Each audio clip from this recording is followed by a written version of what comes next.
Iran supreme leader Mustafa Khamenei ఎక్కడ? అసలు బతికున్నాడా లేక చనిపోయాడా? ఇది ఇటు ఇజ్రాయెల్తో పాటుగా అటు అమెరికా ఇంటెలిజెన్స్ వర్గాలను వేధిస్తోన్న ప్రశ్న.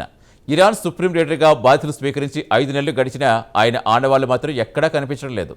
ఖమేనీ ఎక్కడా అని ఇటు ఇజ్రాయెల్కి చెందిన ఇంటెలిజెన్స్ వర్గాలు, అటు అమెరికాకు చెందిన CIA తలలు పట్టుకుంటున్నాయి. ముస్తఫా ఖమేనీ ఆచూకీ వేట మొదలు పెట్టేశాయి.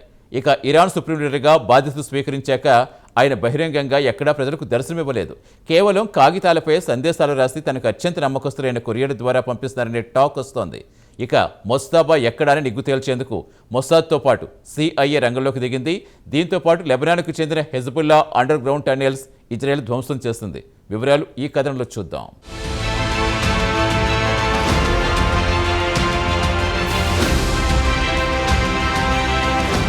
Iran supreme leader Mustafa Khamenei ఆచూకీ తెలుసుకోవడానికి ఇజ్రాయెల్కి చెందిన ముస్తాద్, అమెరికాకు చెందిన ICA రంగంలోకి దిగాయి. ఆయన ఆచూకీ కోసం వేట కొనసాగిస్తున్నాయి. ఈ ఏడాది ఫిబ్రవరి 28న Iran supreme leader Ayatollah Ali ఖమేనీని అమెరికా, ఇజ్రాయెల్ కలిసి బంకర్ బస్టర్ బాంబులతో హతమార్చాయి. ఆ తర్వాత మార్చి 8న ఆయన రెండవ కుమారుడు ముస్తఫా ఖమేనీని ఇరాన్ సుప్రీం లీడర్గా ఇరాన్ ప్రభుత్వంతో పాటు ఇరాన్ మత పెద్దలు ఎంపిక చేశారు. అటు నుంచి ఆయన బహిరంగంగా ప్రజలకు ఎక్కడా దర్శనం ఇవ్వలేదు. ఆయన ఇరాన్ సుప్రీం లీడర్గా బాధ్యతలు స్వీకరించినప్పటి నుంచి ఆయన బహిరంగంగా ఎక్కడా కనిపించలేదు. అలాగే టెలివిజన్లో ఎక్కడ ప్రసంగించిన దాఖలాలు లేవు. ఇక ఆయన తండ్రి చనిపోయిన తర్వాత కూడా ఆయన అంత్యక్రియలకు కూడా రాలేకపోయాడు. ఆయన ఆనవాళ్లు ఎవరికీ తెలియడం లేదు. ఫారిన్ ఇంటెలిజెన్స్ ఏజెన్సీలు కూడా ఆయన ఎక్కడ ఉన్నాడో తెలియక తలలు పట్టుకుంటున్నాయని టైమ్స్ పత్రిక వెల్లడించింది. ఇజ్రాయెల్కు చెందిన ఇంటెలిజెన్స్ ఏజెన్సీ ముస్తఫా కోసం తీవ్రంగా గాలిస్తోంది. ఇక సహజంగానే ఆయనకు గట్టి భద్రత కల్పిస్తారు. అలాగే ఆయన డిజిటల్ కమ్యూనికేషన్స్కు దూరంగా ఉన్నారని చెబుతున్నారు.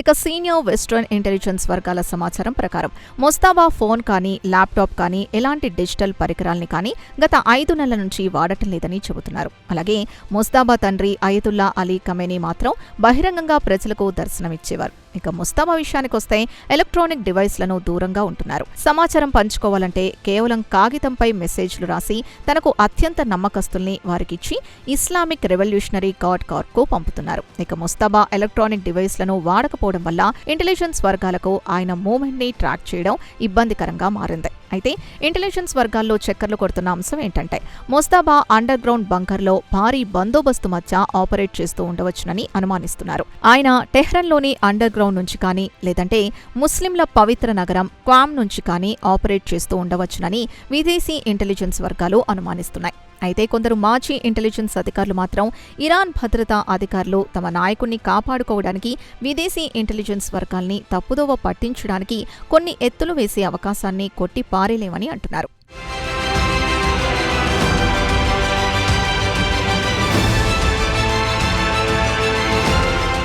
ఇక ముస్తఫా ఆరోగ్యం గురించి కొన్ని ఊహాగానాలు వెల్లువెత్తుతున్నాయి. ఈ ఏడాది ఫిబ్రవరి 28న ఆయన తండ్రి బాంబు దాడిలో చనిపోయినప్పుడు ముస్తఫా కూడా తీవ్రంగా గాయపడి ఉండవచ్చునని చెబుతున్నారు. అయితే అమెరికా ఇంటెలిజెన్స్ వర్గాలు మాత్రం ముస్తఫా బతికే ఉన్నాడని, రహస్య ప్రదేశం నుంచి పనిచేస్తున్నాడని బలంగా నమ్ముతున్నారు. అయితే బాంబు దాడిలో ఆయన గాయపడి ఉండవచ్చునని ఊహాగానాలు వెల్లువెత్తుతున్నాయి. అయితే ఈ ఏడాది మార్చిలో ఇరానియన్ల కొత్త సంవత్సరం నవరోజ్ సందర్భంగా సుప్రీం లీడర్ ఆయన దేశ ప్రజల్ని ఉద్దేశించి ప్రసంగించాలి. బదులుగా ఆయన టెలిగ్రామ్లో చిన్న సందేశం ఇచ్చి చేతులు దులుపుకున్నారు. అయితే ఇరాన్ ప్రెసిడెంట్ మసూద్ పెజెష్కియాన్ మాత్రం తాను వ్యక్తిగతంగా ఇరాన్ సుప్రీం లీడర్ ముస్తఫాను కలిశానని చెప్పాడు. అయితే పాశ్చాత్య ఇంటెలిజెన్స్ వర్గాలు మాత్రం ఈ మీటింగ్పై అనుమానాలు వ్యక్తం చేస్తున్నారు. కాగా ఇరాన్లో ప్రస్తుతం అగ్ర నాయకత్వం కొరత వల్ల ఇరాన్కు చెందిన మిలిటరీ IRGC బలంగా తయారైంది. ప్రస్తుతం IRGC ఇటు ఇజ్రాయెల్, అటు అమెరికాతో తలపడాల్సొస్తోంది.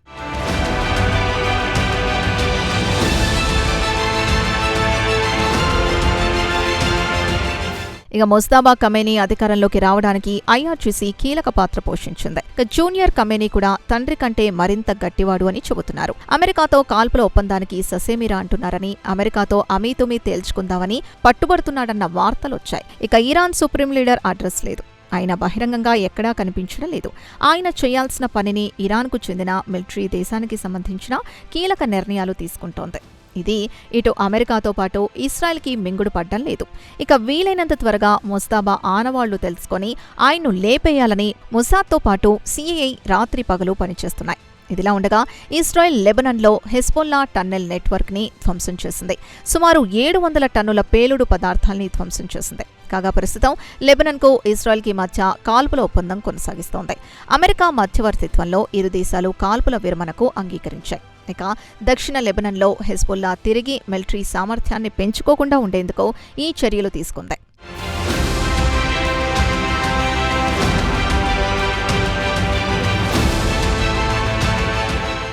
ఈ ఆపరేషన్ను ఇజ్రాయెల్ డిఫెన్స్ ఫోర్సెస్కు చెందిన 36వ డివిజన్ గురువారం అర్ధరాత్రి పూర్తి చేసింది. లెబనాన్లోని బ్యూపోర్ట్ ఏరియాలో అర్ధరాత్రి 700 టన్నుల మందుగుండు సామాగ్రి పేలిపోవడంతో ఆ ఏరియాలో ఉండేవారు షాక్లో మునిగిపోయారు. ఆకాశమంతా ఉరుములు మెరుపుల్ని తలపించాయి. కాగా ఇజ్రాయెల్ ప్రధానమంత్రి బెంజమిన్ నెతన్యాహు, ఇజ్రాయెల్ రక్షణ మంత్రి ఇజ్రాయెల్ కాట్స్లు కూడా లెబనాన్ సొరంగాల్ని ధ్వంసం చేశామని ఒక ప్రకటనలో తెలిపారు. కాగా లెబనాన్కు చెందిన హెజ్బొల్లాకు ఆ సొరంగాలు అత్యంత కీలకమైనవి. ఇక నుంచి ఉత్తర ఇజ్రాయెల్పై మిసైల్స్ డ్రోన్లతో దాడులు చేస్తూ ఇజ్రాయెల్ పౌరులకు కంటి మీద కొనుకు లేకుండా చేసింది. ఇక ఇజ్రాయెల్కు చెందిన ఐడిఎఫ్ మాత్రం ఈ టన్నెల్కు ఇరాన్ ఫండింగ్ చేసిందని, 2 దశాబ్దాల క్రితమే ఈ టన్నెల్ని నిర్మించారని తెలిపింది. ఇక నుంచి ఇజ్రాయెల్పై దాడులకు ప్లానింగ్ చేస్తారని తెలిపింది. హెజ్బొల్లాకు ఆల్ బ్రదర్ యూనిట్ ప్రాంతీయ హెడ్ క్వార్టర్గా దీన్ని వినియోగించుకునేవారని ఐడిఎస్ వివరించింది.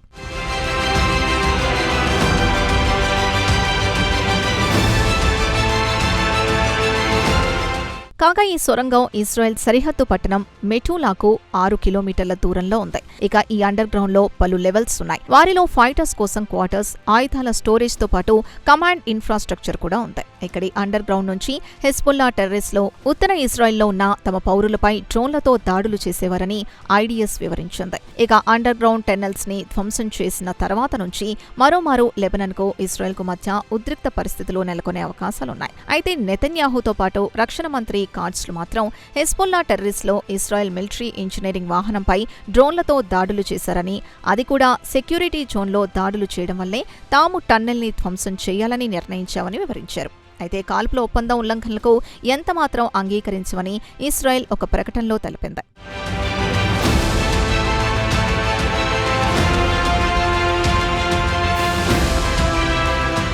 ఇదిలా ఉండగా ఒకవేళ హెజ్బొల్లా టన్నెల్ని ధ్వంసం చేశామని రెచ్చిపోయి తమపై దాడులు చేస్తే మాత్రం భారీ మూల్యం చెల్లించుకోవాల్సి వస్తుందని హెజ్బొల్లా టెర్రరిస్టులను హెచ్చరించింది. ఇజ్రాయెల్ సైనికులు మాత్రం దక్షిణ లెబనాన్లోనే ఉంటారు. ఇక టన్నెల్ని ధ్వంసం చేయడానికి కొన్ని వారాల తరబడి తమ ఇంజనీరింగ్ యూనిట్లు రాత్రనక పగలనక కష్టపడిన తర్వాత పక్కా ప్లానింగ్తో హెజ్బొల్లా సొరంగాన్ని ధ్వంసం చేశామని తెలిపింది. అయితే గతంలో కూడా ఇజ్రాయెల్ ఇదే ఏరియాలో చిన్న సొరంగాన్ని ధ్వంసం చేసింది. ఇక తాజాగా అండర్ గ్రౌండ్ నెట్వర్క్ ని ధ్వంసం చేయడంతో హెజ్బొల్లాకు కోలుకోలేని దెబ్బ తగిలిందని చెప్పుకోవచ్చు. అయితే హెజ్బొల్లా మాత్రం వెంటనే స్పందించలేదు.